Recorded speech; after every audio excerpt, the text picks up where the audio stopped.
Bienvenidas y bienvenidos a Librería Cerezo. Es un placer ser una vez más sede de una de las conversaciones de este festival, que ya va por su quinta edición. En este caso, en esta ocasión, en este año, dedicado a la familia. Y bueno, pues nos hemos reunido, parece ser un grupo de amigos, que al final no deja de ser otra cosa que la familia elegida. O si lo queréis ver bajo otro punto de vista, un grupo de primos que van a decidir qué ocurre o qué hacen con la casa familiar.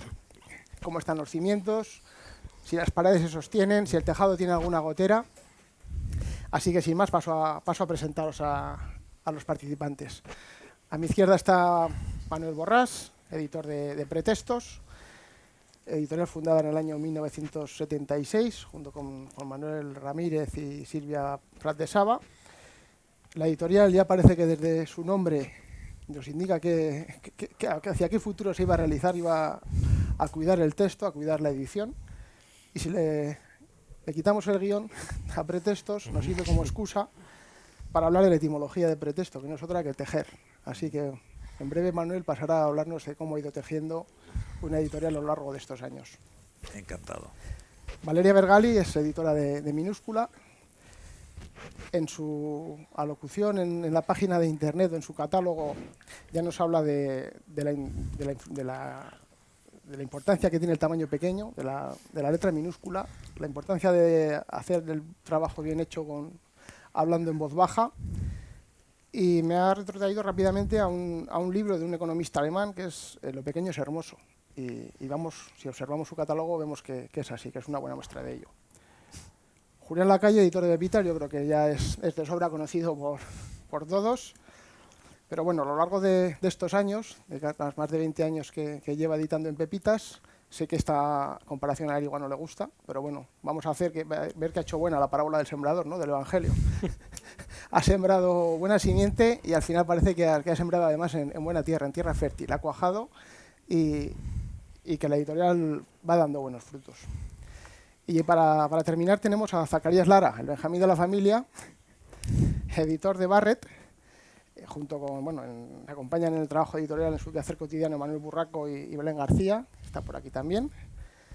Y bueno, han conseguido afianzarse en un breve, vamos a decir, para el mundo editorial, breve espacio de tiempo, como una editorial bastante puntera. Y bueno, se han dado a conocer sobre todo, os sonarán por su éxito editorial por Panza de Burro, ¿no?, de Andrea Abreu. Entonces, a partir de este punto ya nos conocemos todos. Os voy a plantear la primera cuestión. Que nos habléis de dónde están vuestras raíces en el mundo editorial. Que nos habléis, si queréis, de vuestros antepasados, de ese árbol genealógico, o si queréis directamente cortar el tronco y pasamos a observar los anillos que tiene, a ver qué ocurre ahí. Manuel, si te parece, empezamos por ti. Muy bien, encantado. Bueno, primero que nada, muchas gracias a todos vosotros por vuestra compañía y a la librería Cerezo por acogernos. Y bueno, yo no sé si sabéis, porque Javier no lo ha concretado, que nosotros venimos representando una familia en el que yo represento al abuelo. Os confieso que yo en la mayoría de los encuentros con mis colegas editores siempre era el pequeño. Y he pasado sin transición, ya no a ser el hermano ni el hijo, no, he pasado de ser el pequeño al abuelo casi sin transición. Y bueno, de hecho me iba a afeitar un poco la barba, pero digo, voy a dejármela, no voy a tocármela para que tenga un aspecto más patriarcal. Bueno, me toca hablar casi como yo creo que el más veterano de los editores que nos reunimos esta tarde, y lo hago encantado. El origen de la editorial está esencialmente en tres jóvenes entusiastas universitarios valencianos que en un momento determinado hubo un precedente que fue un amigo al que consideramos mayorcísimo. Pues nosotros calculad más o menos que estaban oscilando nuestras edades entre los 17 y 18 años. Yo creo que en los anales de la edición en nuestra lengua creo que no ha habido, por lo menos eso lo tenemos en nuestro haber, no ha habido editores tan precoces.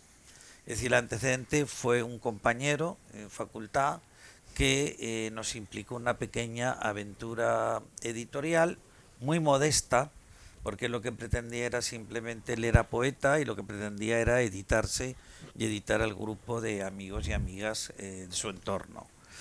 Aquello lamentablemente tuvo un final dramático, porque este muchacho, al que nosotros ya os digo, veíamos mayorcísimo y tenía 23 años, se suicidó pero yo creo que en cierto modo él nos inseminó ya lo que podía ser el placer o la vocación por la letra impresa. Ha transcurrido muchos. Nosotros nos costó, somos hijos de la transición española, a nosotros nos costó bastante conseguir los permisos gubernativos, porque todavía estamos en plena transición y yo recuerdo, por ejemplo, nosotros empezamos a solicitar los permisos en el año 74, 73 y hasta el año 76 no los conseguimos. Y no los conseguimos también por, os podéis imaginar, la paranoia del régimen anterior, de la dictadura. Supimos mucho después que nosotros habíamos sido objeto de una investigación policial de la Brigada Político-Social, que de hecho me visitaron en la casa familiar, porque yo vivía todavía con mi familia, porque no concebían que gente tan joven quisiera hacer una editorial si no éramos una tapadera de algo. Es decir, ellos creían, comprendes, que nosotros éramos como una suerte de pretexto para, no se sabe muy bien qué confabulación judeo-masónica. Bueno, felizmente llegaron los reformistas y un ministro de Cultura que se distendió un poquito más y por fortuna conseguimos, ya os digo, en el año, perdón, no, antes, en el 72 fue cuando intentamos conseguir los permisos. En el 74 se nos dio los permisos, en el 74, y en el 76, septiembre del 76, logramos poner nuestro primer libro en circulación. De aquí a allí han transcurrido exactamente 1800 y pico títulos, o sea, imaginaos la cantidad de eslabones que hemos ido diseminando. Y yo, para terminar y no hacer esto más largo, porque creo que con estas pinceladas tenéis suficiente, además siempre he sostenido la opinión de que el editor, el mejor libro que puede escribir es su propio catálogo. Yo creo que en el catálogo de un editor literario que se precie lleva parte de su vida también reflejada y además comprendes incluso pautada. Yo, por ejemplo, que ahora he iniciado la escritura de unas pequeñas memorias de editor, me di cuenta que no hay nada mejor para articular tu propia historia que ir contando las anécdotas derivadas de cada uno de los títulos que se fueron sucediendo en el tiempo.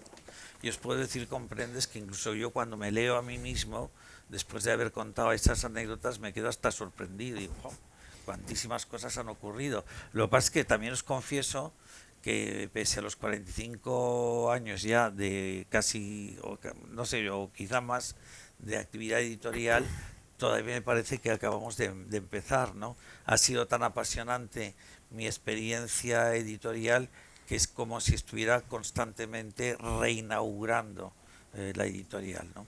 Y bueno, y no puede haber más satisfacción, lo comentaba antes con los amigos en un bar, que por ejemplo ver que libros que hemos publicado a finales de los 70 hoy todavía se reeditan y son objeto de interés de los lectores. Esto quiere decir que no hemos sido unos editores que hayamos pensado solo para nuestros coetáneos, sino que creo que hemos apuntado a más lejos, con la fatalidad que eso implica. Valeria. Muchas gracias por la invitación. Gracias, Manuel, por romper el hielo.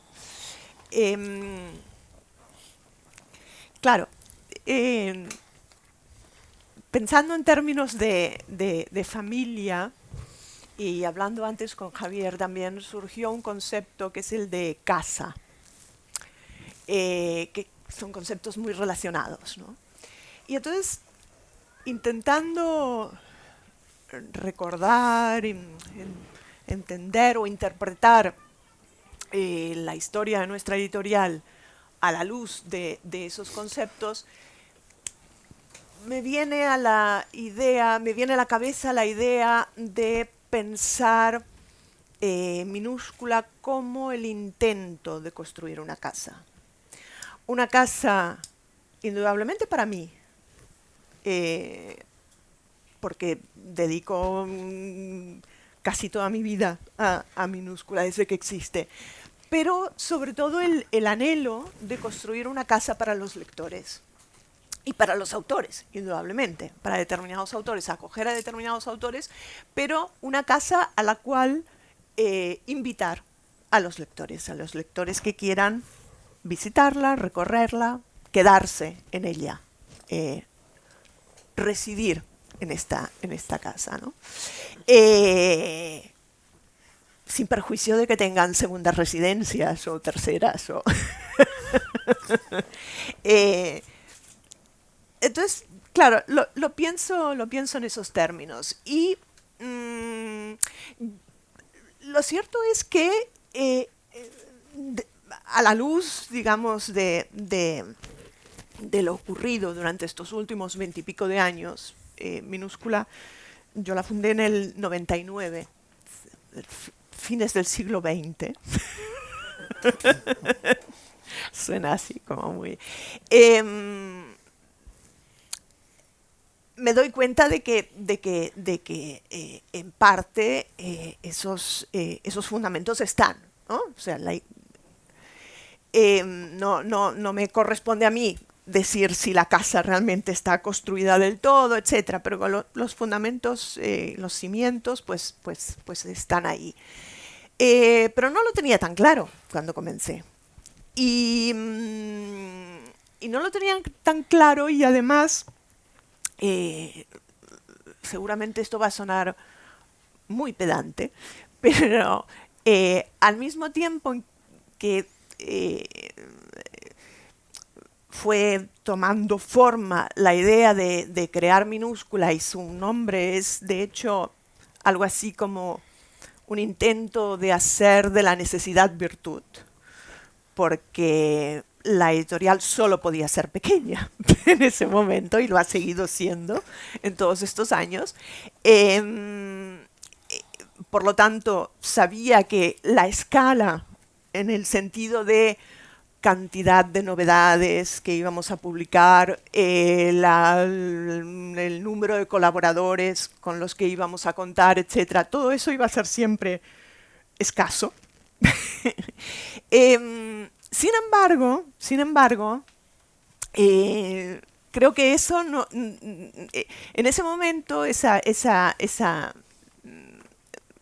visión de lo pequeño, que era lo que me tocaba hacer y lo que podía hacer, no estaba reñida con ciertos anhelos, por eso digo que va a sonar un poco pedante, de intentar mínimamente aprender algo de la experiencia de los editores que me habían precedido en distintos países.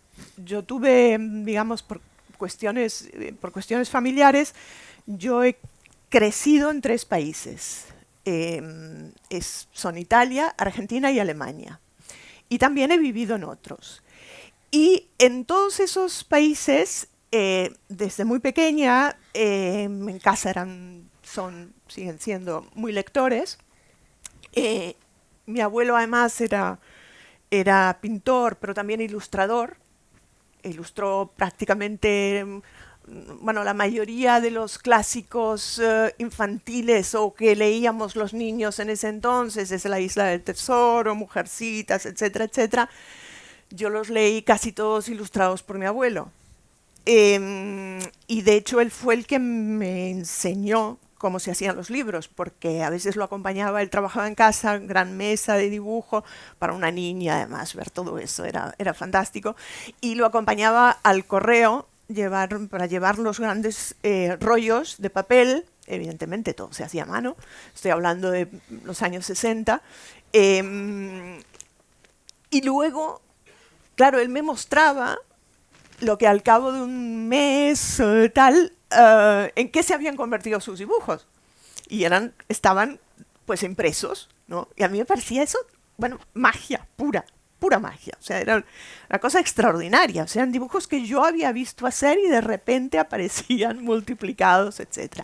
Y yo creo que eso me ha quedado siempre, además. Siempre ha sido algo que me ha marcado mucho. Entonces, a lo que me refería, esta experiencia hizo que ya desde muy, muy pronto entrara en contacto, primero, con otras lenguas y segundo, con los libros en otras lenguas. Y que muy pronto me explicaran y yo conociera, percibiera, quisiera entender qué significa traducir, por ejemplo. Y todo eso fue como llevándome de una manera como muy casi orgánica, ¿no? Hacia el hecho de, bueno, que existían unas iniciativas, ¿no? Que se llamaban editoriales y había unas personas que seleccionaban unos libros, etcétera, etcétera. Entonces yo fui creciendo con esa idea y fui observando y tenía mucha curiosidad. Nunca pensé en dedicarme a eso. A los 20 y pico, yo soy antropóloga cultural. Yo realmente estaba convencida que me iba a dedicar a la investigación, a la docencia, etc. Pero en cambio había ahí algo muy, muy fuerte, por lo visto. Y al final, bueno, pues surgió Minúscula. Pero Minúscula se midió desde, como decía, desde el primer momento, con estas figuras tutelares, ¿no? Que me habían ido acompañando en la adolescencia, en la primera juventud, etcétera, que no eran solo los autores, sino también los editores. Con lo cual, yo siempre, a veces digo que yo he tenido fantasías textuales desde muy joven. Hacía listas de libros, por ejemplo, ¿no? Es decir, libros que, bueno, me parecía que tenían cosas en común o que al contrario que se discutían, ¿no? Entre ellos, etc. Entonces eso siempre he sido una gran lectora de bibliografías. O sea, adoro las bibliografías. Los libros a veces es como que voy a buscarlas para apuntar cosas que me llaman la atención, etc. Entonces, bueno, estas figuras indudablemente me da apuro nombrarlas porque son realmente grandes nombres de la edición europea, pero sí que quiero nombrar a dos que aquí son menos conocidas. Y una es una menos conocida, no conocida para nada. Una es una editora alemana que estuvo trabajando hasta hace muy pocos años, una edad ya avanzada, en Berlín, con una editorial que creó en su casa y desde la que siempre ha trabajado desde casa.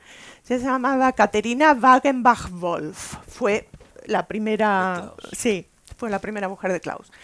Y ella tiene una tradición también de familia librera, etc. Tenía una editorial que ahora ha sido adquirida por otro sello independiente, que se llamaba, o se llama, Friedenauer Presse. Unos libros preciosos, realmente extraordinarios, muy bonitos, escogidos con muchísimo criterio. Y lo que había conseguido Katharina es que desde el salón de su casa, incluso trabajando desde la cocina, la distribución de sus libros en un país como Alemania era impecable.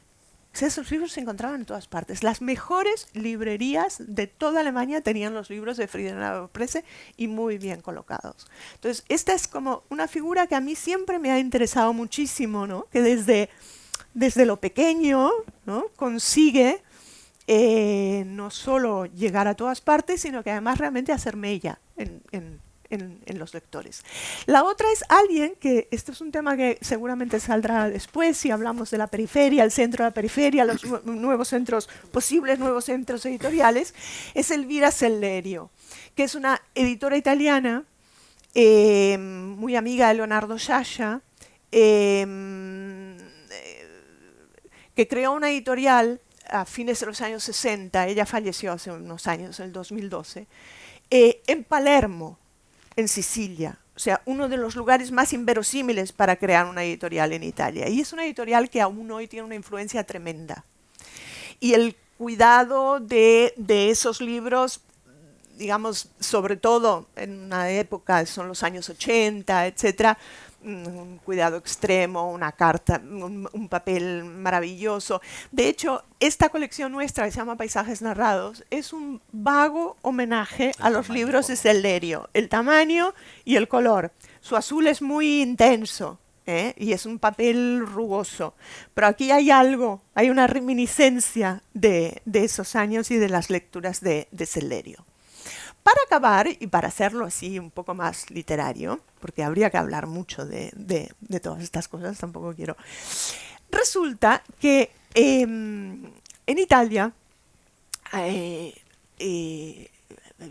una figura que se está empezando a dar a conocer, sobre todo en ámbitos de investigación digamos, de literatura enfocada, digamos, relacionada con el pensamiento feminista, que se llamaba Luisa Bergalli. O sea, compartimos el apellido. Luisa Bergalli vivió en Venecia en el siglo XVIII, casi todo el 1700, nació en 1703 y falleció en 1700, creo que era 79.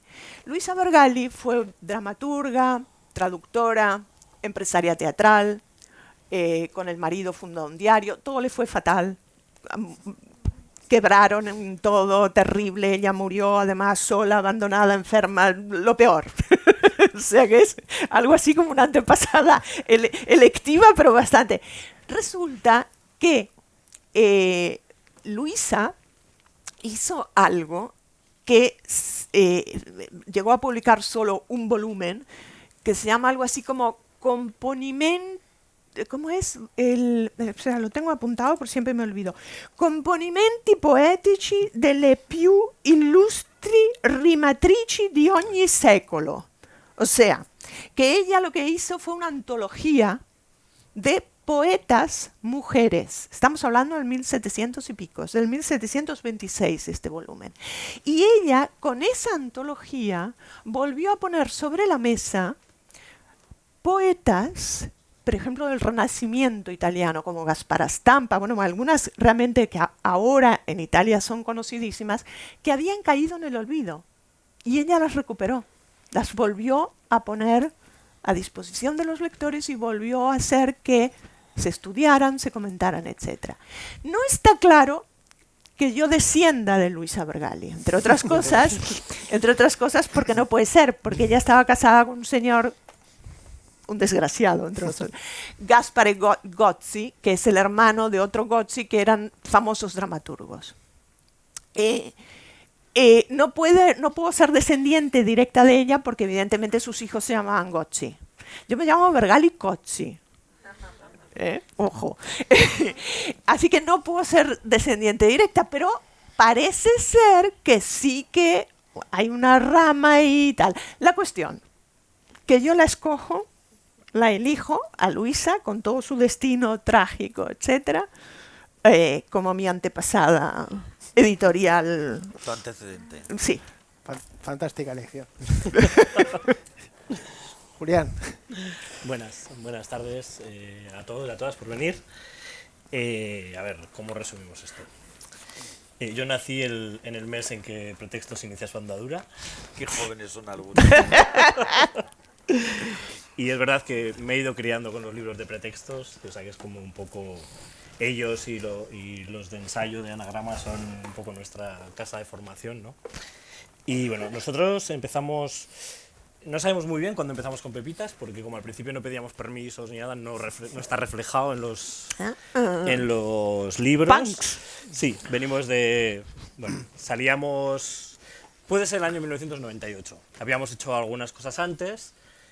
Yo creo que tenía 21 años o así, creo que no sabía leer todavía. Y salíamos de aquella pelea que hubo, que fue la insumisión, con un ambiente terriblemente politizado, en el que, bueno, pues no nos gustaban ni las publicaciones que había, ni las lecturas que se hacían en nuestros círculos y tal.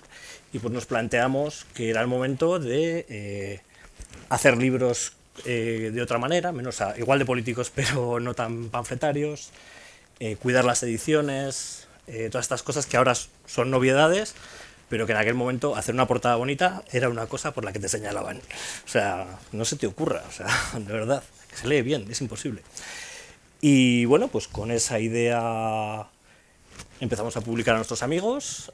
Uno de ellos está aquí, uno de nuestros primeros autores, Teodoro Hernández, que da la casualidad de lo que has dicho antes, que republicáis las cosas del principio y van ahora también, pues a nosotros nos está pasando un poco lo mismo. O sea, las cosas que hicimos hace 20 años, algunas las estamos reimprimiendo ahora y van mejor incluso, ¿no? O sea, porque las hacemos mejor y eso.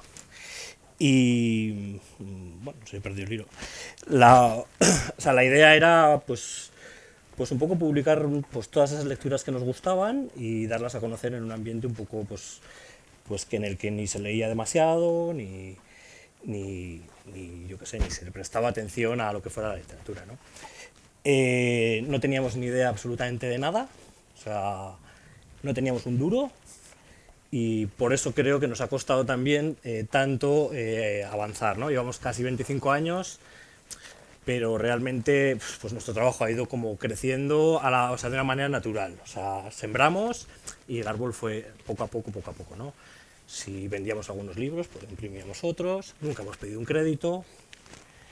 Y bueno, pues así ha sido, todo ha crecido de una manera muy natural, muy biológica, o sea, tiene un desarrollo muy biológico y bueno, estamos muy orgullosos de eso. Quiero decir, no estamos dilapidando ninguna herencia, que a veces parece que cuando estás en Logroño siempre eres hijo de bodeguero y estás gastándote dinero, y no es así.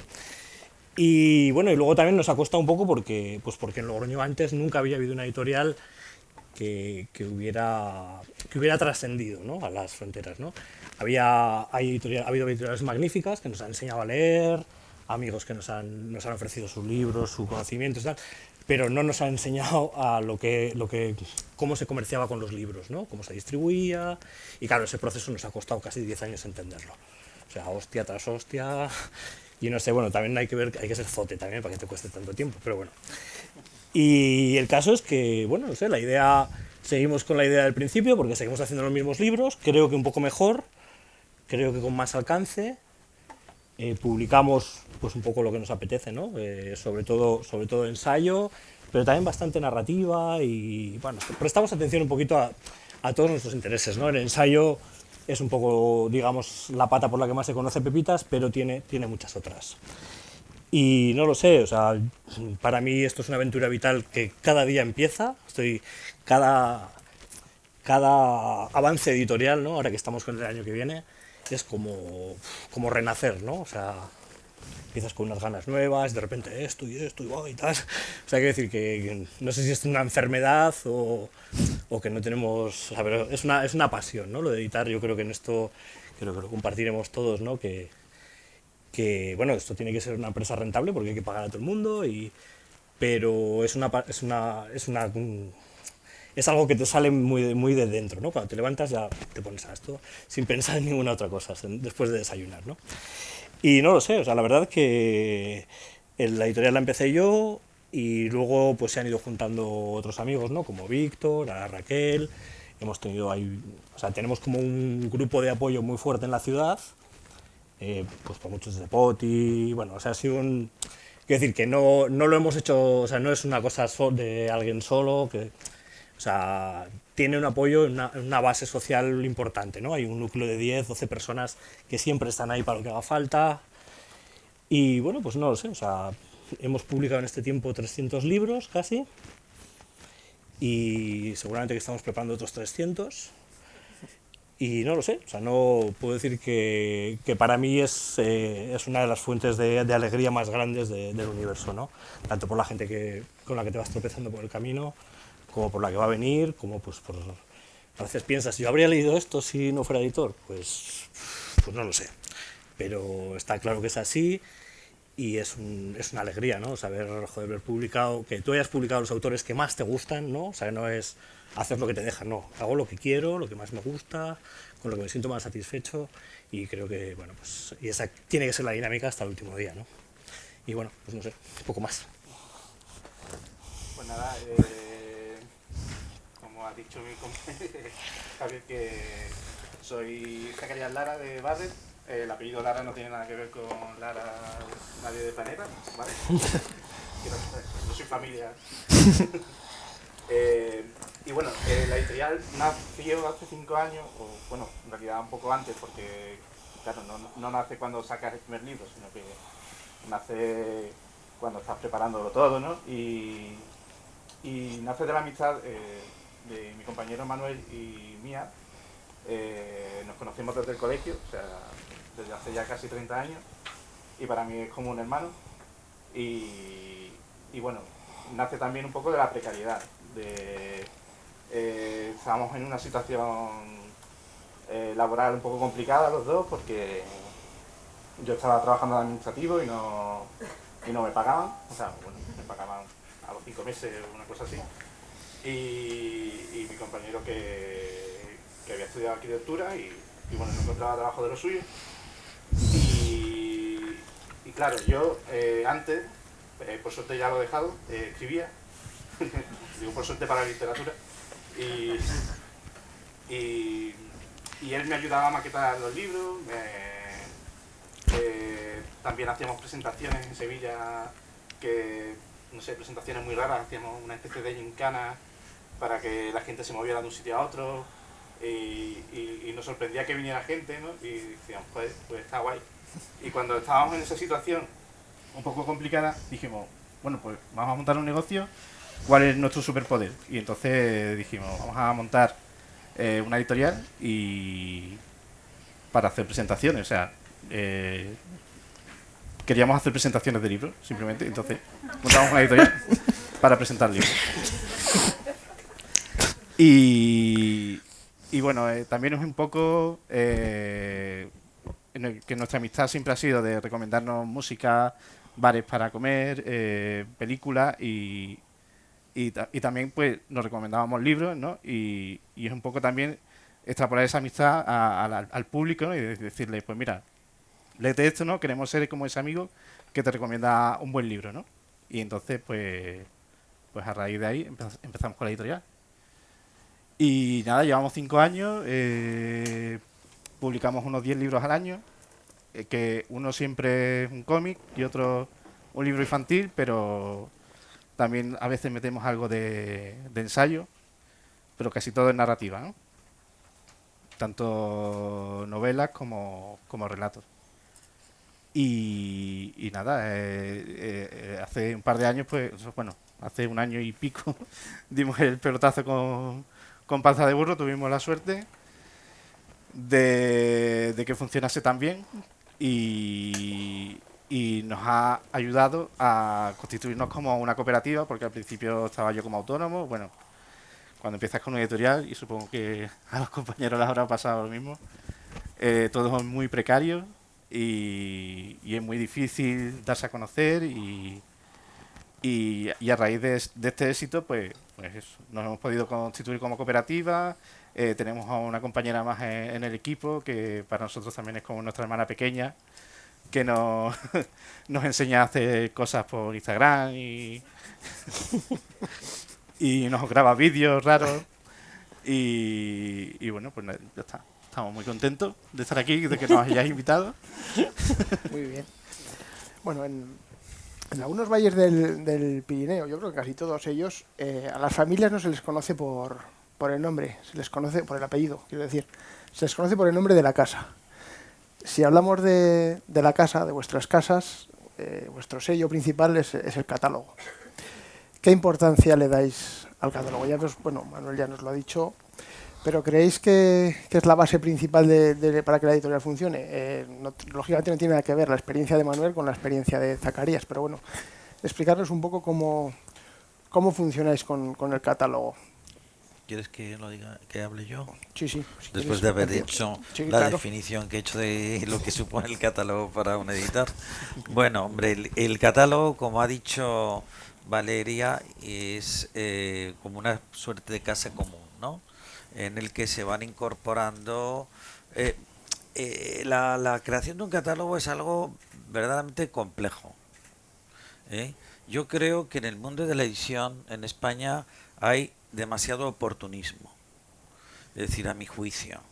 Y yo creo que los catálogos se construyen muchas veces de una manera muy oportunista, que no quiere decir oportuna. Y son catálogos, me da la sensación, construidos a partir de la información, inducidos por la información, es decir, más que por la intuición de sus editores.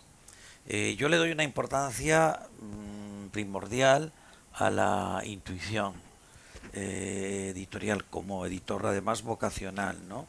Creo que la intuición en sí misma de cada uno de nosotros no sirve de nada si no va lógicamente engastada por una experiencia determinada, ¿eh?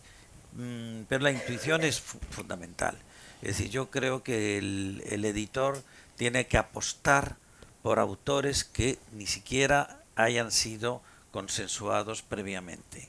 Y tiene que poner su yo en crisis, y eso creo que sería algo que sanearía el medio intelectual español, que está en estos momentos, a mi juicio, tan esclerotizado, apostando por cosas verdaderamente ya no novedosas por la novedad, porque eso al final a la postre no tiene interés, sino verdaderamente valiosas.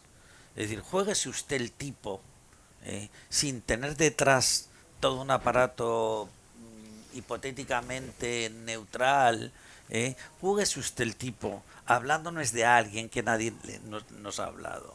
Es decir, porque es que además yo no entiendo la existencia de... Todos somos editores independientes, todos somos editores literarios, pero bueno, ¿y eso qué es? ¿Para qué sirve un editor literario si no se va a apostar, insisto, sobre valores no consensuados previamente? No sirve absolutamente para nada. Es decir, nuestra misión es llamar la atención sobre esos desconocidos, porque nadie echa de menos a un desconocido. Y nosotros lo que tenemos que procurar es establecer el vínculo entre ese desconocido y los lectores.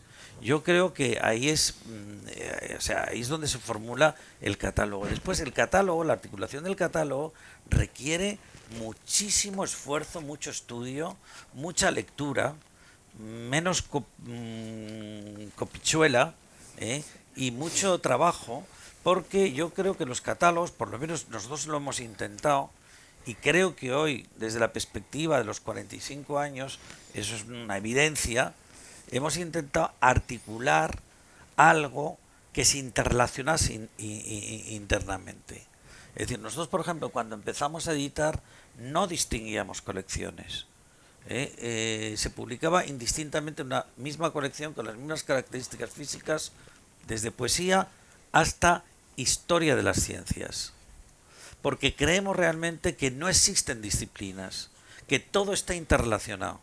Lo que pasa es que, claro, después nos vino el tío Paco con la rebaja, que era lo que llaman los comerciales. No, porque es que los libreros entonces no se despistan, no saben cómo organizarlo. Entonces, bueno, te van imponiendo una serie de trabas, a mi juicio, totalmente artificiosas, y que yo creo que responden las más de las veces a la ignorancia, no a la necesidad de entomologización, sino a la ignorancia, que nos lleva, yo creo que a situaciones tan curiosas como ahora, que por fortuna se publica muchísimo y hay una gran variedad podemos elegir entre, y hay muy buenos editores además en nuestra lengua, todo hay que decirlo, acá y en la otra parte del océano, ¿no?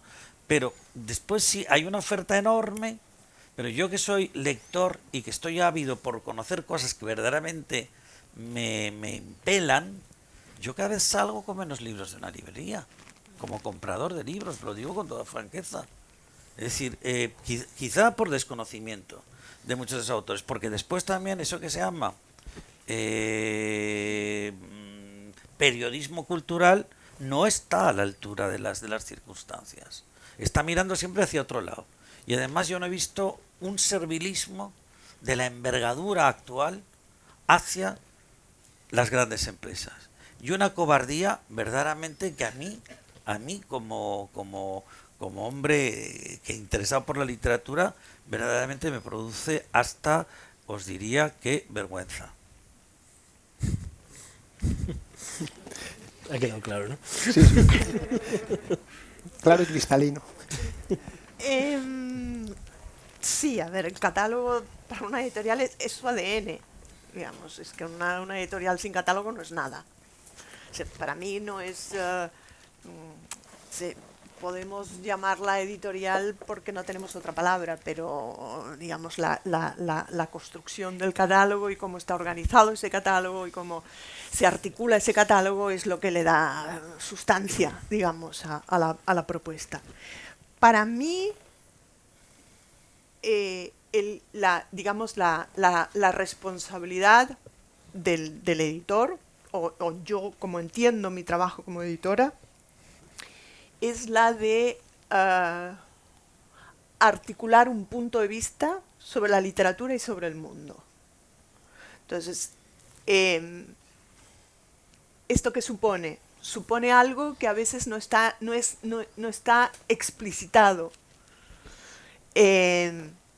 pero que está en los catálogos que consiguen articular ese punto de vista y que son conscientes de tener ese punto de vista, porque es muy gracioso el hecho de que si uno plantea una cuestión de este tipo, te dicen, no, yo publico lo que me gusta, somos editores eclécticos, somos editores no sé qué, no sé cuántos. Y se equivocan, porque todo el mundo tiene un punto de vista a la hora de editar. Entonces, cuanto más consciente seas de ese punto de vista y qué es lo que tú estás, cómo lo estás organizando, planteando, presentando, articulando en definitiva, más, digamos, más capilar, más trabajado es ese catálogo, ¿no? Y un catálogo, en definitiva, hablando de los catálogos como casas, etcétera, ¿qué suponen? Suponen también el hecho de que haya lectores que no quieran visitar esa casa, que se sientan repelidos por los motivos que sean. O sea, yo sé como lectora, me ha costado a lo largo del tiempo, pero sé como lectora cuáles son esas propuestas, ¿no?, que se me hacen, digamos, desde determinados lugares, es decir, editoriales, que no me interesan o que incluso me repelen. Y no hace falta que me lo digan. Es decir, lo veo. Más allá de que a veces puedan publicar libros muy buenos. Pero hay algo en lo que están transmitiendo, libro a libro, que no me interpela y que incluso me hace sentir rechazo. Entonces, esto es muy importante, ser consciente de justamente, entonces, ¿cuál es tu propuesta? Es decir, a mí lo que me parece es que en muchos casos lo que se da es que hay, digamos, bueno, que hay gente que no sabe lo que está haciendo en definitiva, en el fondo. Es decir, porque no se trata de poner un libro junto a otro libro, no, sino de construir una cosa que es mucho más significativa. En los ultimísimos años, 20, 30 años, el editor que más ha, digamos, reflexionado en voz alta, porque seguro que los hay que no son, digamos, y por escrito sobre estas cuestiones, ha sido un gran editor que falleció este año, que es Roberto Calasso, de la editorial italiana Adelphi. Que es interesantísimo el papel de Adelphi, además en la cultura italiana, porque es una respuesta a otra editorial implantadísima y que condicionó muchísimo. Bueno, fue una propuesta político-cultural enorme que fue la de Einaudi, ¿no? Y Calasso es, digamos, Adelphi fue la respuesta a la cultura típicamente einaudiana, vinculada al Partido Comunista Italiano, etc. Y Calasso es la respuesta nietzscheana. Bueno, todo eso no hace falta saberlo. Es interesantísimo saberlo, pero no hace falta saberlo. Pero está. Es decir, y estas cosas están siempre y en todas partes. Y entonces me choca mucho a veces hablar con gente que se dedica a esto, pero que no sabe lo que está haciendo, o dice que no lo sabe, o que defiende el hecho de que no tiene por qué saberlo. No sé si me explico. En fin. Es decir, creo, por ejemplo, para mojarme un poco más, que muchas de las propuestas editoriales de carácter independiente, etcétera, de nuestra lengua, menos en América Latina, más de este lado, están teñidas de ¿cómo podríamos decir? Dilo la bestia. Sí, es que... No va a salir de aquí, solo hay 2 cámaras. Es algo así como una propuesta, en definitiva, política, bastante conservadora y que tiende, digamos, a la comodidad, a no incomodar y de hacerle el juego a sectores que en realidad siempre han detentado el poder en este país. Más claro no lo puedo decir. Hasta ahí llego. Luego si me dais una copa de vino igual. Nombres, queremos nombres. Te van a rodear de copas de vino. Por favor, alguien que traiga. Julián. Bueno, no sé, yo creo que, no sé, estoy casi siempre de acuerdo con Manuel en todo, en estas cosas. Ah, conmigo no. Y contigo, ya veremos, cuando des nombres veremos, a ver. No, digo la construcción del catálogo, ¿no? A ver, nosotros, nuestra editorial tiene un sello muy personal, como todas, pero en nuestro caso más, porque son mis gustos. Bueno, también los míos. Sí, bueno, pues me has dicho como que... No, es muy importante porque estás jugando a ofrecerle a los amigos... Nuestros primeros libritos eran muy pocas ediciones, es lo que le querías que leyeran los amigos, ¿no? No nos hemos movido de ahí. Y creo que, sobre todo, una editorial es una herramienta para poner discusiones sobre la mesa, para hablar de determinadas cuestiones, y creo que la labor del editor, de la editora, es proponer esas cuestiones, no seguir las olas, que ahora, vamos, yo en la industria editorial española lo que veo es un gregarismo brutal. O sea, de repente pita no sé qué y o el día siguiente hay 800 libros sobre la misma cuestión. No, o sea, creo que el papel de editor, aun siendo consciente de que lo que estés haciendo no llega a tiempo, o muchas veces llegas antes y la has cagado, pero bueno, es decir, tu idea es ir poniendo las discusiones sobre la mesa, ¿no? O sea, porque la tecnología es nefasta, hablamos de que una zona del país está vacía, tal. En nuestro caso, por fortuna, cuando todas esas discusiones han llegado, nuestros libros ya estaban. No nos hemos comido con patatas durante mucho tiempo, pero llega el momento.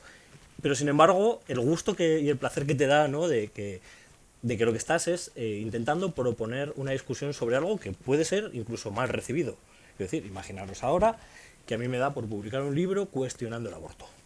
O sea, quiero decir, por poner un ejemplo, el más bruto de todos, ¿no? Pues yo qué sé, no sé, o sea, quiero decir que nuestra idea y nuestra construcción del catálogo es estar en las discusiones, pero, o sea, no en las que vienen, pero sobre todo proponerlas, ¿no?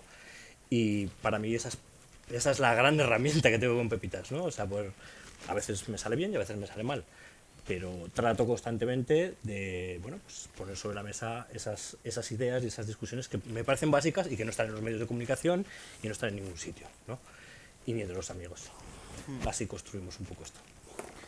Sí, pues yo creo que igual el catálogo al fin y al cabo es lo que te define como editorial y lo que mostramos de lo que son nuestros intereses, lo que son las cosas que nos fascinan, y en ese sentido creo que todos publicamos lo que nos gusta, ¿no?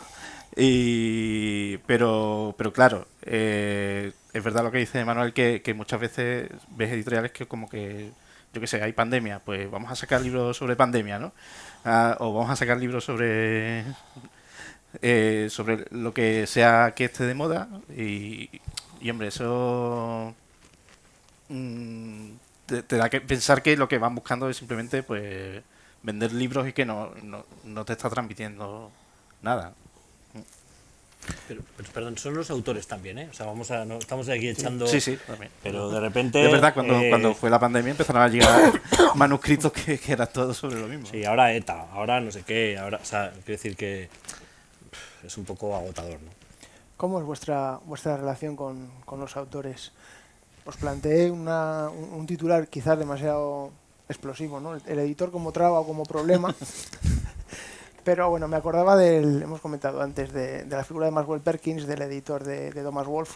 Thomas Wolfe, en un pequeño libro titulado historia de una novela, habla de su proceso creativo, de cómo va escribiendo diferentes obras a la vez en diferentes partes del mundo, y cómo su editor está continuamente pues, preguntándole cómo va el libro, mándame algo, explícame. Y bueno, le manda unas galeradas y de repente el autor recibe una carta que le dice que el libro sale ya, que se publica ya. Y él dice, pero bueno, y del libro dice, no, el libro ya está terminado. ¿En qué momento el editor, o cómo intervenís? El editor en aquel momento le dice, ya está, dice, el libro ya está escrito, a partir de ahora lo que tienes que hacer es quitar, hay que recortar. ¿Intervenís vosotros en parte de ese proceso? Bueno, yo primero que nada, debo decir que mi relación con los autores en el 95-98% de las ocasiones ha sido excelente. A mí cuando me dicen, ¿comprendes cómo es posible que te tengas que enfrentar a los yoes de los escritores? ¿Comprendes? Debes de tener un aguante. Y yo, pues mira, igual que te enfrentas al yo de un piloto de Iberia o de un fontanero que llega un día a arreglarte una cosa que se llama el codo, comprendes, y tú el codo entiendes que es una parte de tu cuerpo y entonces te humilla porque no sabes lo que es un codo, ¿no? Bueno. Entonces, eso es una tontería. Yo debo decir también que además el mundo de los escritores me ha dado mis mejores amigos. Yo estoy muy contento de haberme movido en ese mundo. Creo que hay gente verdaderamente fascinante y creo también que hay gente deleznable, moralmente deleznable. Esto no quita que si han escrito un buen libro, sigamos considerándoles buenos escritores, ojo. Pero mi relación con los autores es muy buena. Yo no soy un editor invadente. Invadente, invasivo, ¿no? Yo soy un editor muy respetuoso. Aquí tengo a algunos de mis amigos queridos y autores y podrán dar fe de lo que digo o contradecirme. Yo soy muy respetuoso. Es decir, yo creo que cuando un editor acepta una obra, la acepta porque ya lógicamente ha reconocido la excelencia de esa obra. Lo que podemos en algún momento determinado o en un caso muy concreto es sugerir alguna mejoría, comprendes, pero yo siempre lo que he hecho ha sido sugerir, nunca he impuesto ninguna de mis razones. Ahora, si se establece una interlocución entre dos personas cultas y educadas, es anverso y reverso la misma moneda, siempre hay un momento de coincidencia. Es decir, no se produce ningún conflicto. Y bueno, cuando se da un verdadero diálogo, digamos, entre dos personas cultas, uno acaba aceptando las razones del otro o viceversa. Y ya está, se establece una justa relación Y ya te digo, yo no soy muy interventor, pero sí que hay veces como ves, que hay que necesariamente insistir sobre determinadas cosas. Por poneros un caso muy elemental y muy tal. Una novela, ¿no? Y un señor mata en el capítulo, el autor mata en el capítulo segundo a un personaje que después aparece en el último capítulo vivito y coleando. Es posible, pero tendrás que explicarlo. ¿Comprendes? Entonces lo que se trata, a veces los autores pueden cometer errores, pueden cometer despistes, y nuestra misión es darles la mejor compañía posible. Es decir, yo creo que el editor también tiene que cuidar de esas obras para que salgan en colaboración con ellos de la mejor manera posible, para que se les dé la mejor manera posible a los lectores. Pero de ahí, comprendes, a intervenir. Además, mira, yo hay una cosa, y eso lo he oído en varios foros, lo vengo oyendo desde hace muchos, muchos años. Te diría que desde que empecé, porque también hay que decir que entre el mundo de los editores hay bastante soberbia, ¿eh? Yo he oído a colegas que se han erigido casi en coautores de determinados libros. ¿Pero de dónde? ¿De dónde? Usted podrá haber colaborado haciendo un editing estupendo, pero usted no usted no puede usurpar al creador, al verdadero creador, ¿no? En fin, ahí lo dejo. Sí, yo coincido con Manuel. Y Manuel creo que ha mencionado algo que es bastante, bueno, que es importante para saber qué tipo de editores somos, en el sentido de que él ha dicho que si él decide publicar un libro es porque ya ha detectado la excelencia, ¿no? en ese texto. Y esto es muy importante, es decir, no creo, intuyo que ninguno de nosotros es el editor justamente del editing que es que, bueno, en fin, que es coger el esbozo, ¿no? de un texto, un borrador, etcétera, y de ahí sacar una supuesta novela. Es decir, somos otro tipo de editores. Y a mí, yo encuentro muy apasionante ese momento del proceso editorial. Es decir, el tipo de conversación, ¿no? que surge, que se plantea entre alguien que ha escrito un texto y la persona encargada de hacer un libro de ese texto. Porque los autores no escriben libros, escriben textos. Los editores hacemos los libros. Entonces, en ese paso ocurren cosas interesantísimas. Y el diálogo es justamente siempre, digamos, desde el punto de vista de quien edita, que es un papel mucho más, yo creo que reactivo, ¿no? Es la persona que reacciona al texto que se le propone. Y surge ahí una especie de ping-pong, una conversación, un intercambio apasionantísimo, yo creo que muy especial, porque no es una conversación que se dé en un plano personal, en absoluto.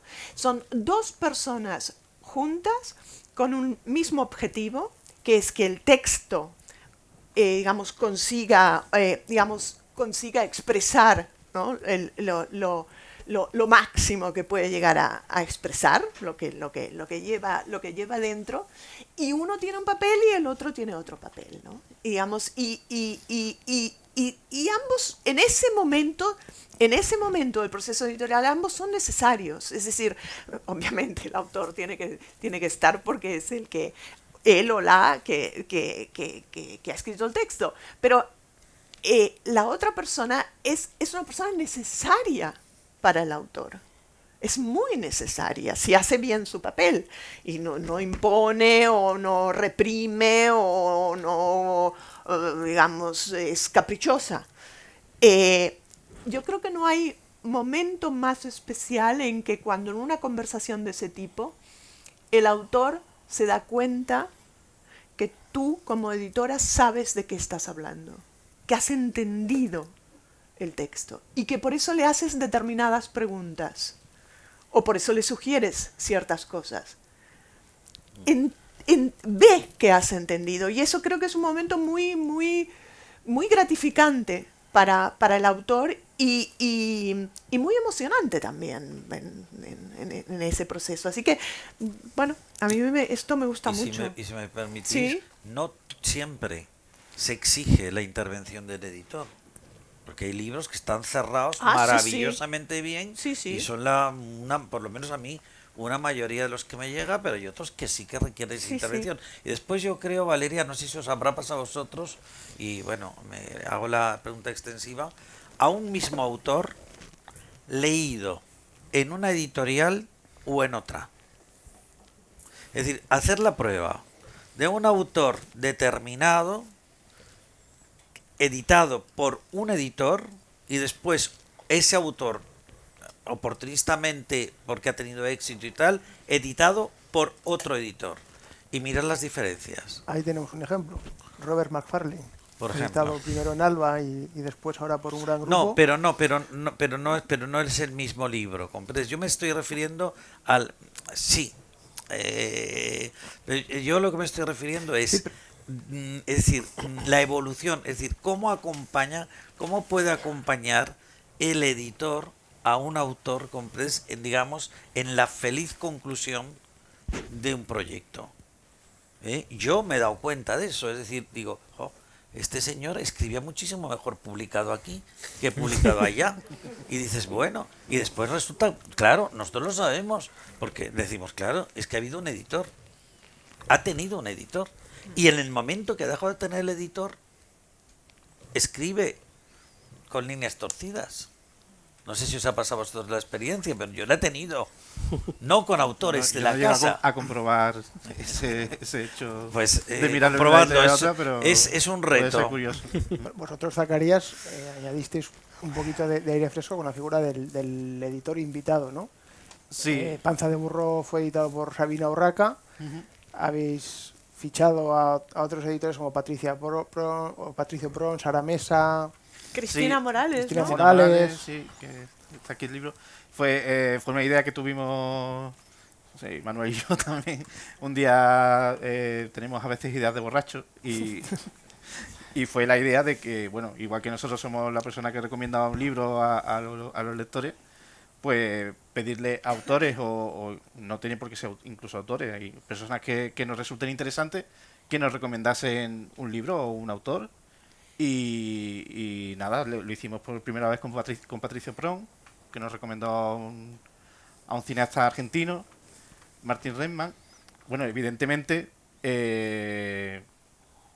le pedimos que nos hagan sugerencias que luego nosotros aceptamos o no, porque hombre, no El vamos a editor publicar. sois vosotros, Claro, claro. al final la última palabra la tenemos nosotros, porque es verdad que por ejemplo el primer libro que nos sugirió Patricio Pron no lo entendimos, simplemente no lo entendimos.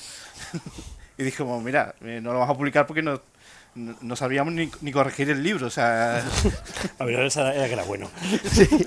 no, él decía que era, "Buah, este libro va a situar", pero decíamos, bueno, pero es que no entendemos el libro. Y luego el resto de editores sí acertaron la primera y la verdad que es una experiencia muy chula. Perdón, por pura curiosidad, Sí. porque realmente es una experiencia interesante. Fulanita de tal, editada por... ¿Cuánto hay de edición Claro, de, ahí de ese cada autor?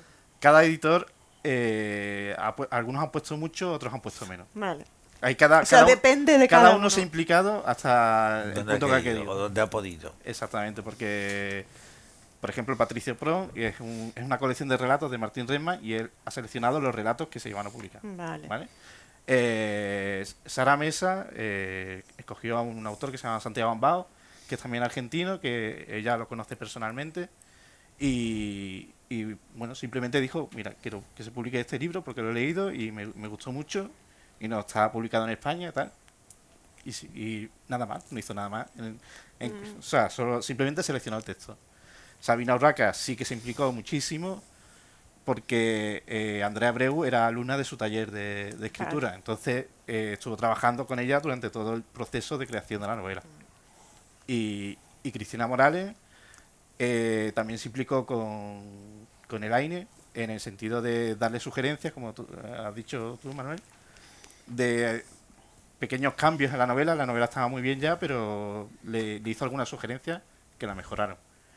y eso, cada uno se ha implicado hasta donde ha querido. Es un clásico casi decir que, bueno, que hay dos centros o un puente, vamos a llamar, un puente editorial entre Madrid y Barcelona, ¿no? Valeria sí que edita desde Barcelona, pero en vuestro caso, el caso de Manuel, de Julián y de Zacarías, es evidente que sois lo que se viene a decir editores en la periferia. Nos olvidamos también a veces de nuestros primos del otro lado del Atlántico, ¿no? ¿Cómo es? Demasiado a menudo. Sí, demasiado a menudo, todos. Tenemos que hacer un mea culpa. ¿Cómo veis el surgimiento de nuevos focos editoriales o de cierto auge en diferentes puntos del país que no son los clásicos o los habituales? Yo lo veo, bueno, me corresponde a mí. Como queráis.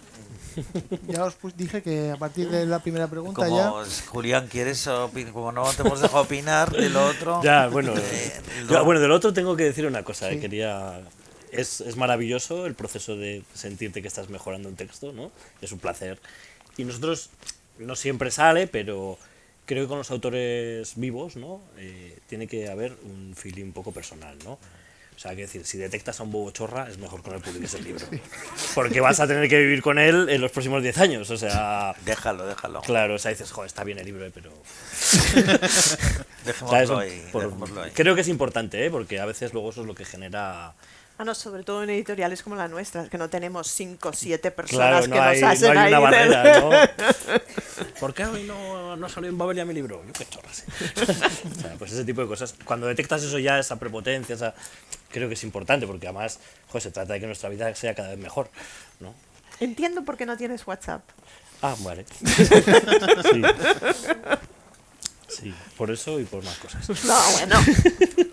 No, creo que es importante, ¿eh? O sea, parece una tontería, pero joder, es que no, la vida son 24 horas, como haya 2 tontos al día, ¿qué tal? La has liado. O sea. Y lo de los centros, ¿qué preguntas? Periferia. Pues no lo sé, es que nosotros somos de aquí y decidimos, no sé si lo he dicho antes o lo he dicho muchas veces ya, que cuando volvimos a Logroño decidimos que volvíamos con la familia, pues nos apetecía... Y sabíamos que todo lo que íbamos a tener lo que hiciéramos, ¿no? Y queríamos tener una muy buena editorial en nuestra casa, ¿no? No sé si es mejor o peor, yo para mí todos son ventajas, o sea, el otro día siempre sale que aquí es más barato, que no sé qué, también aquí te dejan más en paz, ¿no? O sea, quiero decir, no estás en... No sé, o sea, creo que hay... O sea, no es una cosa periférica, sino que estás a un lado, ¿no? Las discusiones, los líos que hay en Madrid, en Barcelona no te afectan. Y yo creo que estar aquí tiene la ventaja de que, bueno, pues que estás más tranquilo. Pero también tiene muchas desventajas. La prensa, los centros de decisión, o sea, quiero decir, estás fuera. Caes simpático porque no estás molestando a nadie en Madrid, pero tiene muchas dificultades de cara de tropezarte en un bar a alguien que te pueda hacer la reseña, quiero decir. O sea, es así de sencillo, ¿no? Pero vamos, para nosotros no es ni una opción, se ha planteado a veces, pero no es ni una opción lo de movernos.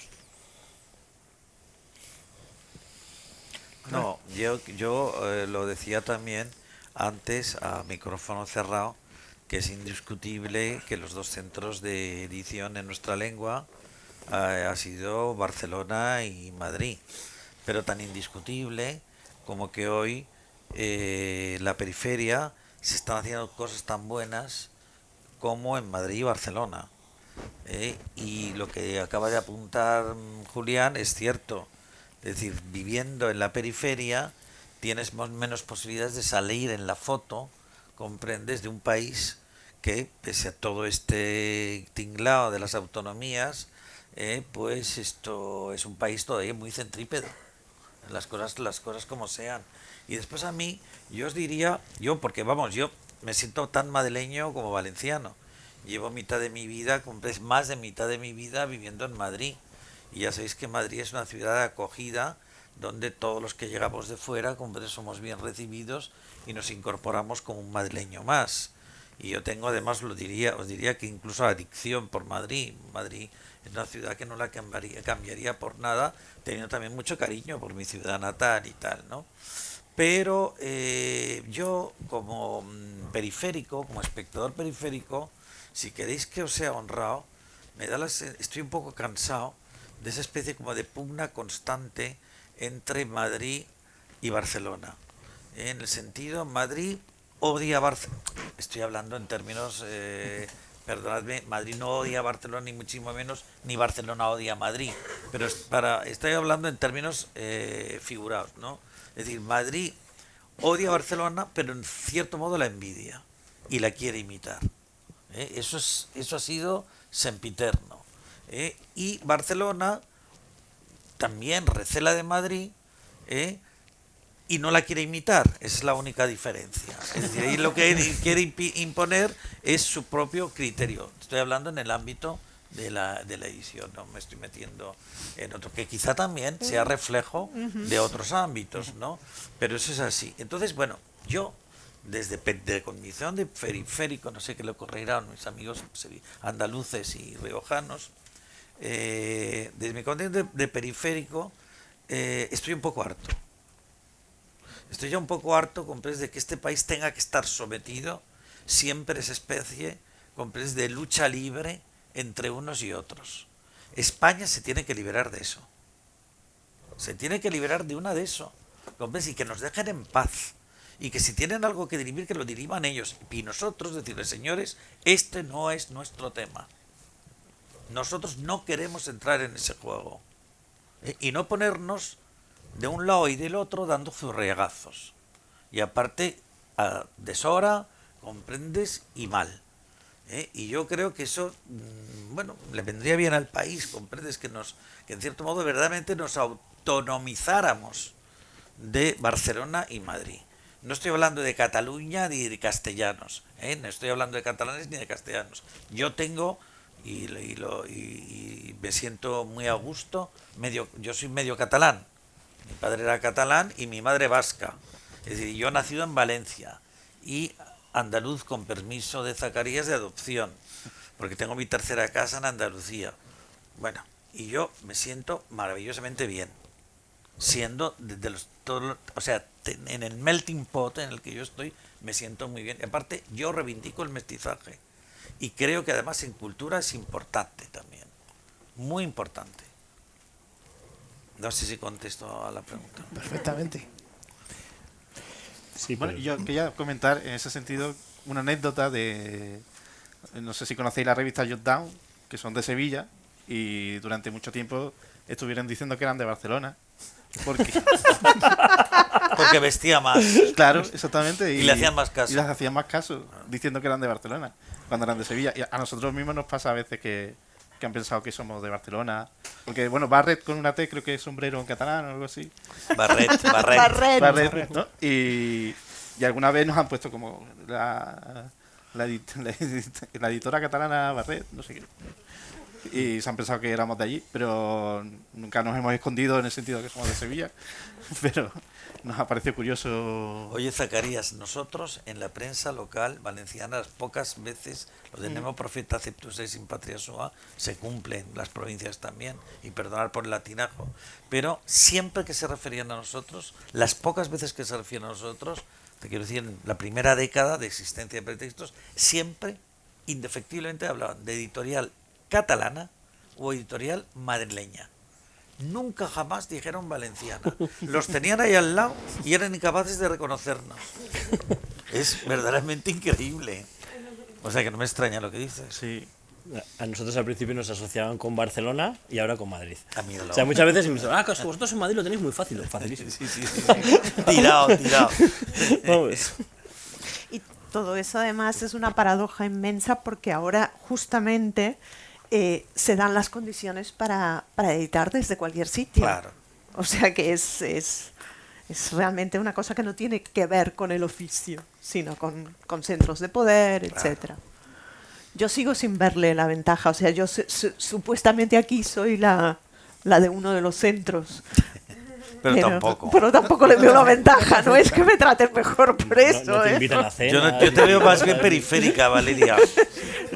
Yo soy como alienígena, más bien. Es decir, siempre, por ejemplo, cuando se refieren a mí, tienen que decir necesariamente si soy argentina, si soy italiana, ¿pero por qué? Si da igual. Claro. Además vivo en Barcelona desde Claro, casi 30 claro, años. claro. ¿Por qué tienes que calificar de alguna manera la... Qué aburrimiento. Sí. Total y completo. O sea, además no me define. Eso a mí no me define. Justamente lo que me define es el lío biográfico que tengo Claro. detrás. Mestizaje. Claro. O sea, no. Así que, en fin. Yo reivindico mi mestizaje. Me siento a gustísimo. Cuando hablamos a veces hablamos de la familia del libro, pero ¿qué ocurre con las familias del libro? Muchas veces, alguna vez hablando con Julián, por ejemplo, comentamos qué poco conocemos del trabajo unos de otros, ¿no? Desde, no digo ya autores, sino editores, sobre todo distribuidores, libreros y al final el público. Como a veces nos centramos en nuestra pequeña parcela de trabajo y no nos interesa ver un poco más allá qué hay antes y qué ocurre después, ¿no? ¿Tenéis la misma percepción? O... A mí lo que me gustaría que se conocieran más son los oficios vinculados con el libro, que no son necesariamente estos que tú mencionas, sino todos los que están entre medio. La edición es un oficio colectivo, de equipo. Es decir, no hay individualidades, excepto la del autor. Eso es lo que a mí me gustaría muchísimo que se conocieran más. Porque además es un entramado muy rico, muy precarizado, extremadamente precarizado, condiciones de vida muy, muy complicadas, necesidad de ser autónomo cuando, en fin, realmente lo que cobras es poquísimo. Y es un trabajo muy de un gran nivel de exigencia y de un saber hacer enorme. Y no me refiero solo a correctores, como os podáis imaginar, sino también quien maqueta, qué pasa en una imprenta. Es decir, El que traduce. Bueno, Por ejemplo, que es un gran Sí, desconocido. sí, claro. Pues fíjate lo que nos ha costado poner en las cubiertas el nombre del traductor. sí, no, innegable. Ahora pero parece que empieza ya... No, bueno, gracias a que algunos desde el principio dijimos, es que esto hay que hacer justicia, porque además como si fuera una labor, como todos sabemos, maravillosamente pagada, Sí. pero más bien comprendes, Sí. no. Pero digamos que hay cosas que ahora ya nos empiezan a parecer razonables, es decir, que se dé a conocer o que tenga relevancia el nombre del traductor, porque eso también condiciona mucho la compra. Ya está condicionando y eso es muy bueno. Claro. Pero es que hay otras figuras que van más allá de estas, que aparecen con su nombre y apellido en los libros, que hacen trabajos fundamentales. Entonces, a mí lo que me gustaría es que se conociese más todo eso. Porque si no parece como que si realmente hubiese ahí solo una persona que es, bueno, claro, lo tecnológico, ¿no? Que es verdad, te permite trabajar con muy pocos elementos, pero es que no es cierto que haya solo una persona detrás con un ordenador y que ya está. O sea, sigue siendo relevante el papel de determinadas figuras del oficio. Y es decir, yo creo que las editoriales son como la punta de un iceberg. Es decir, vemos una parte, pero no vemos todo lo demás. Y sin la base del iceberg, esa punta no aguanta. Y eso es lo que me gustaría que se conociese más, se respetase más, se valorara más y en fin. El otro día, leyendo un libro de LOM, de los chilenos, vi al final que aparecían unos títulos de crédito como de una película, ¿no? Yo salía el tipo que hace las cajas, tal, no sé qué, me encantó, ¿no? Me pareció, digo, hostia, otra cosa más, para hacer un libro más trabajo, ¿no? Pero me pareció un detalle bastante bonito, ¿no? Y luego, cuando hablabais, ¿no?, de esto de la cadena del libro, o sea, a mí la imagen siempre es nefasta, ¿no? Casi me acuerdo, me parece casi más una coma. Pero yo cuando pienso en la industria del libro, siempre veo una imagen muy clara, ¿no? Que es una mesa redonda en la que todos estamos sentados alrededor, pero de espaldas, ¿no? O sea, somos incapaces de de saber lo que hacen los traductores, lo que hacen los correctores, o sea, de ponernos de acuerdo y de valorizar todo, ¿no? Parece que al final no, el importante es este, ¿no? El importante es el otro. No sé, creo que falta girar las sillas y empezar a mirarnos a la cara y Totalmente de acuerdo. discutir. Totalmente de acuerdo. Mira, yo recuerdo un congreso hispanoluso que se celebró en Mérida, al que fui invitado. Y yo llegué a la cena la primera noche y estaban en una mesa los portugueses y en la otra mesa los españoles. Ay. Y a mí me sentaron con los españoles y yo dije, es la última noche. Yo mañana como con los portugueses y ceno con los portugueses. No venimos a encontrarnos. No. No, pero es que daos cuenta, eso que se parece un detalle, una anécdota nimia, no, yo creo que tiene su importancia. Nos creemos el centro del mundo y eso no. No hay nadie. O sea, el individuo aislado no existe. No corresponde. O sea, lo pueden pintar del color que quieran, pero no existe. Y yo, mira, de esas cenas, como entonces esto saqué a unas amigas y amigos estupendos que me han durado hasta ahora. Entre ellos, la gran, estupenda novelista Lydia George, que supongo que conoceréis, y otros muchos incluso que ya se han ido, ¿no? A raíz de esto que comentabas, Julián, podemos hablar, si queréis, también un poco de la coedición, ¿no? Creo que en tu caso, Manuel, coeditáis habitualmente con la Cátedra de Filosofía de la Universidad de Valencia. Julián, habéis editado con otras editoriales. Hay motivos económicos, hay motivos, yo creo que al final son casi siempre motivos sentimentales. Ese es un motivo de trabajo, de reparto del mismo. No, hay motivos en nuestro caso sentimentales, ¿no? Sobre todo, ¿no? Amigos, que parece una tontería, pero a veces si haces cosas juntos te rozas más y tal.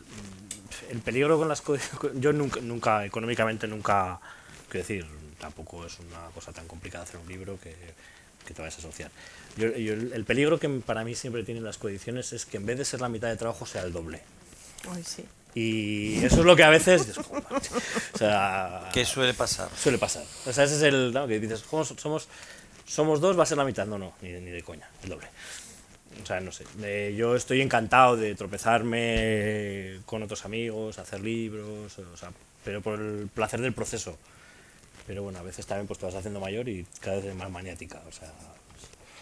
Sí, nosotros hemos tenido oportunidad también de coeditar un libro y igual, al final está guay porque aprendes de la editorial y empiezas a compartir cosas uno con otro. Y sí es verdad que creo que el mercado español está como poco preparado para las coediciones porque, por ejemplo, nosotros coeditamos con Dos Bigotes, que es una editorial que distribuye con una distribuidora, nosotros tenemos otra y bueno, el momento de distribuir, claro, ¿en qué distribuidora va? No sé qué. Al final hubo como mal rollo entre una distribuidora y otra. Bueno, pero eso lo tienes que imponer tú, ¿no? Sí, sí. Esto lo distribuyo nosotros yo. impusimos... lo impusimos, pero al final una de las distribuidoras se molestó, ¿no? Y bueno, no tienen por qué, ¿no? Hombre, lo suyo sería que colaborasen entre ellas, no sé, de alguna forma, pero... Eso ya para el siglo que viene. Es que vete tú a saber las distribuidoras también. Ya. Los entresijos, ¿no? Ya. Yo Bueno, ahí no entro. son maquinarias muy poderosas, ¿no? Muy poco transparentes, además, ¿no? Demasiado poderosas. Sí. Hemos hablado del pasado, hemos hablado del presente, y había alguien por aquí también que tenía bastante interés en hablar de un futuro, por lo menos inmediato. Estoy viendo ahí el libro de Santiago Alba, el guionista de La bola de cristal, y creo que se dejó una bola de cristal tan transparente que casi no la vemos. La frotamos un poco y... ¿Cómo veis el futuro de este oficio tan... por un lado tan frágil y por otra parte tan sólido y... Yo y creo que parece el con último tanta... que tiene que hablar es el abuelo. Sí, yo creo que Zacarías, que además Vosotros que inventáis cosas. inventáis cosas... El futuro, pues es que... ¿Cómo van a ser las presentaciones del futuro? ¿Y la poesía? ¿Y la poesía que se escriba en el futuro? Es que no nos atrevemos a predecir el futuro para nada. Es que impredecible. Lo que hemos vivido no teníamos ni idea a nadie de lo que iba a pasar y a veces pensamos que es mejor no hacer muchas previsiones, sino aunque en este mundo editorial siempre tienes que tenerlo todo planificado como con un año de antelación o así y Un año, ojalá. o más, ¿no? Bueno, nosotros con un año ya nos parece mucho incluso. Quiero decir que es difícil predecir lo que va a pasar. Hasta el tema del papel, que dicen que el papel se está acabando, que tienes que comprar papel. Nosotros no queremos entrar en ese mundo ¿no? Creemos que creamos problemas si compramos papel nosotros también. Y claro, no sabemos si después nos van a decir, pues mira, ¿quieres imprimir un libro? No hay papel. Bueno, pues si no hay papel, pues ya lo imprimimos más tarde. ¿Qué vamos a hacer si no pudimos sacar un libro porque cerrarnos toda la librería durante la pandemia? Pues se saca más tarde y ya está. Es que es impredecible todo. No sé. A mí, yo lo que veo es que desde que comencé, finales como decía, por el 99, el 2000, ya estaban planteadas muchas de las, digamos, de lo que se puede decir los grandes temas, ¿no? De ahora. Y creo que lo que pasa es que digamos, se ha profundizado mucho más. O sea, lo que eran síntomas, lo que estaba anunciado, pues ahora es muy manifiesto. Es decir, nos encontramos ya claramente después, además de la pandemia, en plena revolución digital, con unos cambios que ni siquiera imaginamos. No ya en las prácticas, ¿no? Sino en nuestra mentalidad. Es decir, yo creo que hay muchísima gente que está reaccionando también a la pandemia de una manera extrañísima, en parte porque justamente, digamos, está esta mentalidad global digital que les puede influir de una manera nefasta, ¿no? Es como un nuevo milenarismo raro, pero milenarismo al fin y al cabo. Y claro, yo cuando empecé, que esto es algo que no conté, de lo que se trataba en ese momento, un poco como lo que comentabas tú, Julián, pero por el otro lado, es decir, era la uniformidad en las librerías, ¿no? Parecía que todo el mundo estaba publicando la misma novela, para decirlo de alguna manera. Y me parecía que de lo que se trataba era de romper esa uniformidad, de hacer algo distinto, completamente distinto, desde el formato hasta propuestas, etcétera, en la medida en que era posible hacerlo. Digamos, ya muy pronto, lo primero que tenías, con lo que tenías, digamos, que enfrentarte a la cuestión de los grandes grupos, la expansión, el intento de acaparar las mesas de novedades, ¿no? Todas las artimañas para hacerlo, etcétera, etcétera. Y sobre todo la cantidad impresionante de novedades anuales, ¿dónde está la gente para leer todo eso? Que nadie lo sabe, no lo hemos resuelto. La rotación enloquecida de los libros en las librerías, cajas que incluso ni siquiera llegan a abrirse, etcétera, etcétera. Todo eso ya existía. Lo que pasa es que ahora eso ya es como que existen estos entes, ¿no? Globales, las plataformas, Amazon, Google, cosas que tienen un poder, pero 1.000.000 de veces mayor que ese poder que podían tener esos grandes grupos en ese momento, ¿no? Es decir, es brutal. Y a su vez, la respuesta a estos poderes globales me parece también bastante preocupante. Es decir, por ejemplo, la fusión esta en Francia, que Gallimard el otro día decía unas declaraciones sobre su gran preocupación, ¿no? Al respecto. Va a ser si la permiten, si se puede llevar a cabo, es una fusión editorial realmente muy grande, que puede, cambiar realmente. Y monopolizar. Sí, es el problema. Y puede cambiar también las reglas de juego. De lo que se trata es de cambiar las reglas del juego editorial.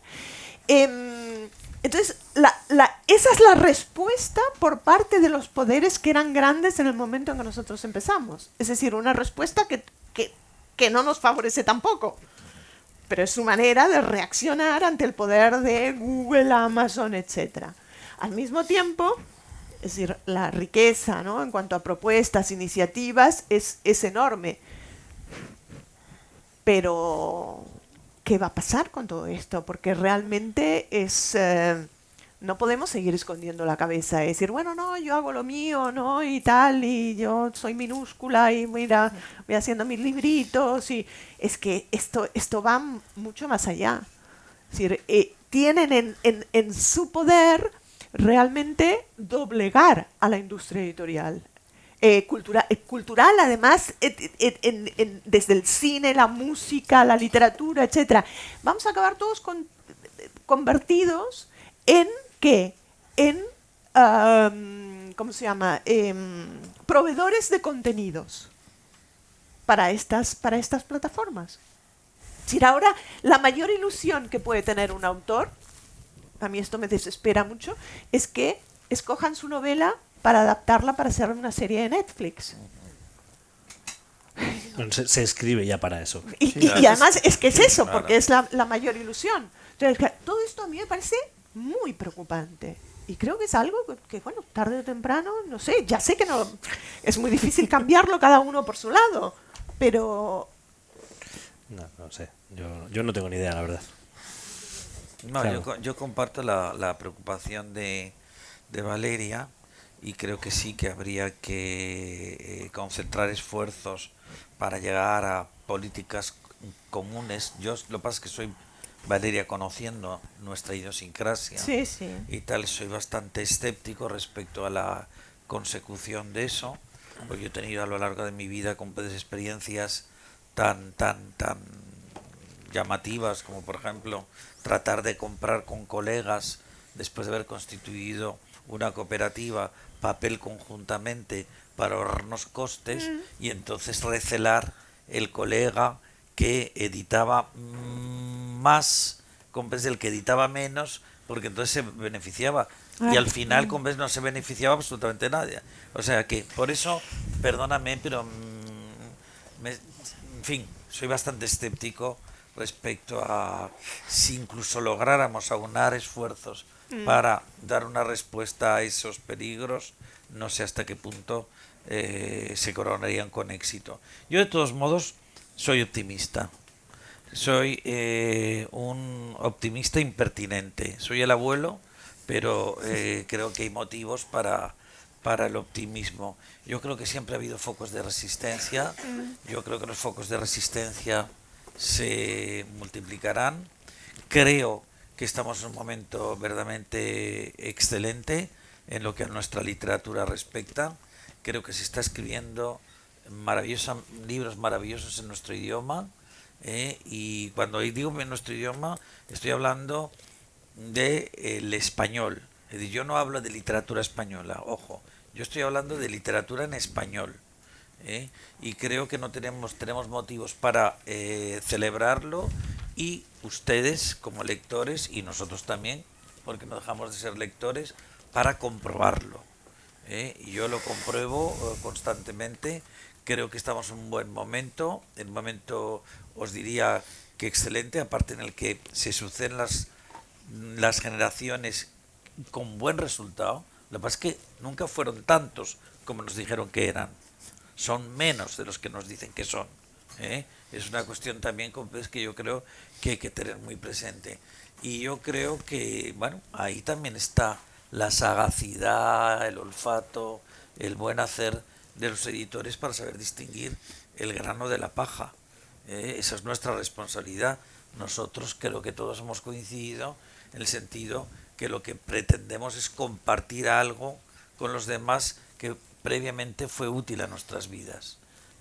Entonces, si realmente queremos compartir eso, tenemos la responsabilidad de compartir lo mejor de eso que se nos ha dado, ¿no? Y ahí es donde está nuestro referente, y también, digamos, nuestro reto. Yo creo que hay que compartir, pero hay que procurar compartir las cosas verdaderamente excelentes. Y bueno, a lo mejor también tenemos que decir con esa selección, también ser críticos en el sentido de que estamos descartando cosas que atentan, a mi juicio, incluso al valor de la cultura, al verdadero valor escondido de la cultura. Todo buen libro lleva un secreto escondido y tenemos la responsabilidad, los lectores, de saberlo descubrir. Ahí es donde está verdaderamente el reto. Ya que has hablado de compartir, si queréis compartir alguna pregunta, tenéis alguna observación que hacer.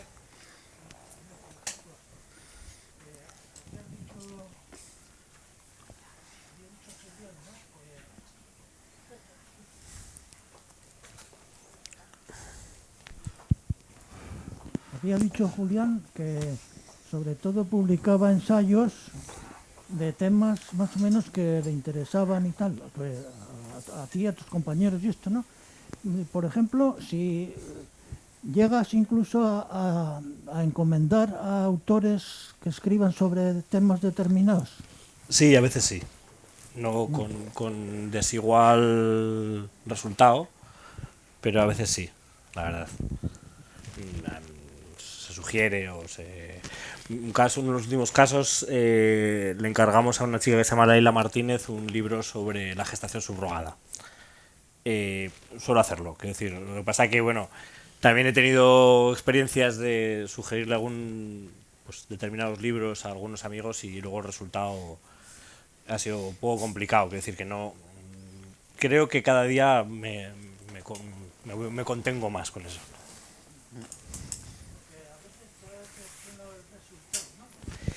Bueno, no era, no sé, quiero decir, a veces también, pues es que los encargos, cada encargo es distinto y bueno, pues a veces no es lo que estabas esperando, o ese tema que a ti te parecía tan apasionante, o esa historia que había que contar, pues igual pues lo haces tú y ya está, no se encargas a nadie. Pero bueno, quiero decir, sí que lo solemos hacer, la verdad, pero poco a poco. Bueno, pues si no, ¿alguna pregunta más? ¿Alguna cuestión?